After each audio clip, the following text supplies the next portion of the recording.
Hello friends, अस्सलामु आलैकुम। आज के কাঁকরোল দিয়ে চিকেন রান্না করছি দুপুরের জন্য।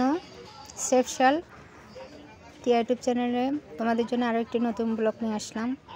ভালো লাগলে অবশ্যই লাইক কমেন্ট সাবস্ক্রাইব করে দিবেন। তো এখানে আমি পেঁয়াজ বাটা, রসুন বাটা, এরপরে 1 চামচ হলুদের গুঁড়া পরিমাণ মতো আর 3 চামচ মরিচের গুঁড়া তোমাদেরকে বলে দিচ্ছি যাতে তোমাদের দিতে একটু সুবিধা হয় যারা একটু রান্না করতে পারো না। এই যে এখানে মশলা অ্যাড করে দিলাম 1 চামচ। এরপরে ভালো করে নেড়ে চেড়ে নিচ্ছি। ভালো করে নেড়ে চেড়ে নিয়ে 10 মিনিট কষিয়ে নিব যাতে গন্ধটা চলে যায় মশলার। এরপরে আমি কাঁচামরিচ, কলা পাতা দিয়ে দিলাম।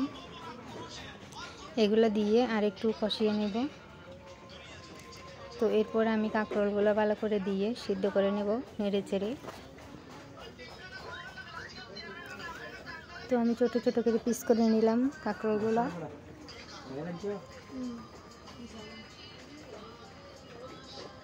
তো এখন ভালো করে মিক্স করে নেব, মশলাগুলোর সাথে অ্যাড করে নেব।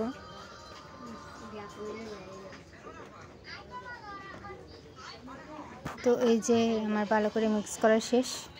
এখন ওয়েট করব ভালো করে সিদ্ধ হওয়ার জন্য। এই যে আবার নাড়াচাড়া দিচ্ছি।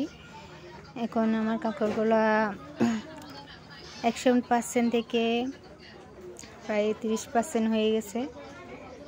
তো এই ঢাকনা দিয়ে ঢেকে দিলাম। এই যে আমার কাঁকরোলগুলো সিদ্ধ হয়ে গেছে। এখন আবার আরেকটু নাড়াচাড়া দিব। তো একদম আমি পুরোপুরি সিদ্ধ করে ফেলবো। এখানে আমি কিন্তু পানি অ্যাড করি নাই। আবার ঢাকনা দিয়ে ঢেকে দিলাম। তো এই যে আমার পুরোপুরি কাঁকরোলটা সিদ্ধ হয়ে গেছে পানি ছাড়াই। যেটা কষাতে দিলাম ওইটা দিয়ে সিদ্ধ হয়ে গেছে। এরপর আমি পরিমাণ মতো পানি দিয়ে দিব। তো পরিমাণ মতো পানি দিয়ে দিলাম। এরপরে এখন নেড়ে ছেড়ে নিব। নেড়ে ছেড়ে নিয়ে এরপর আমি দিয়ে দিব এখানে লবণ। পরিমাণ মতো লবণ দিয়ে দিলাম। তো এখন ভালো করে নেড়ে ছেড়ে নিচ্ছি। তো এখানে আমি ধনিয়া পাতা দিয়ে দিলাম। ধনিয়া পাতা দিয়ে ঢাকনা দিয়ে ঢেকে দিব। তো এই যে বলক ওঠার আগে আমি আবার একটু মশলা দিয়ে দিব, চিকেন দিয়ে দিব। তো চিকেনগুলো দিয়ে দিলাম বলক ওঠার আগে।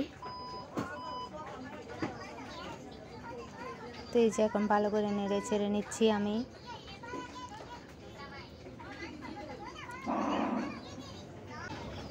তো ঢাকনা দিয়ে ঢেকে দিলাম।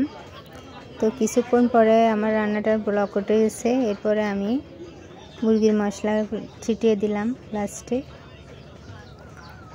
তো মশলা দিয়ে আবার একটু নেড়ে চেড়ে নিব। তো এই যে বলক উঠে গেছে। এখানে আমি একটা তেজপাতা দিয়ে দিলাম। তো সবজি মশলা দিয়ে দিলাম একটু স্বাদ হওয়ার জন্য, কারণ এখানে তো সবজি অ্যাড করছি মুরগির মাংসের সাথে, এই জন্য দিয়ে দিলাম। ভিডিওটি আর লং করবো না, আজকের মতো পর্যন্তই। আল্লাহ হাফেজ।